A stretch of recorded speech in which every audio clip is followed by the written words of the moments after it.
আজকে আমি পাটালি গুড়ের পায়েস রান্না করব। তো আমি 1 কিলো দুধ নিয়েছি।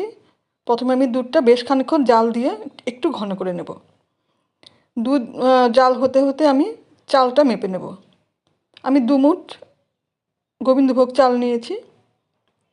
এবার ধুয়ে আমি ভিজিয়ে রাখবো। দুধটা জাল হতে হতে আমি ভিজিয়ে রাখবো। এবার নিয়েছি পাটালি গুড়, বেশি বেশি পাটালি গুড় নিয়েছি, আর কম অংশটা আমি চিনি নিয়েছি। দুধটা নেড়ে দিতে হবে বারে বারে। তো গরম দুধটা আমি গুড়ের মধ্যে দিয়ে দেব, দিয়ে ভিজিয়ে রাখবো, তাহলে গুড়টা গলে যাবে। দুধটা অনেকটাই ঘন হয়ে আসছে, এবার আমি চালটা দিয়ে দিলাম। নেড়ে দিতে হবে, ক্রমাগত নাড়তে হবে একটু পর পর।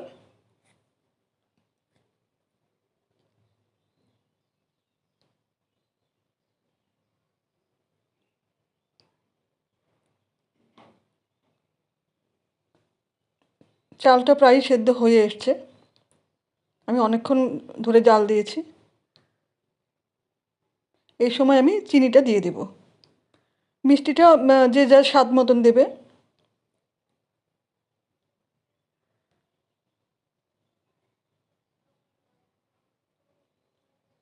অনেকটাই ঘন হয়ে গেছে, চালটাও সেদ্ধ হয়ে গেছে। এবার আমি গ্যাসটা অফ করে দিলাম। গ্যাসটা অফ করে আমি ভিজিয়ে রাখা গুড় আর দুধটা দিয়ে দিলাম। এভাবে রান্না করলে দুধটা কেটে যাওয়ার সম্ভাবনা থাকে না। তো আমি ভালো করে নেড়ে চেড়ে বেশ খানিকক্ষণ ঢাকা দিয়ে রেখে দেব। অন্তত 1 থেকে 1.5 ঘন্টা আমি ঢাকা দিয়ে রেখেছি। তারপর সার্ভ করে দিলাম।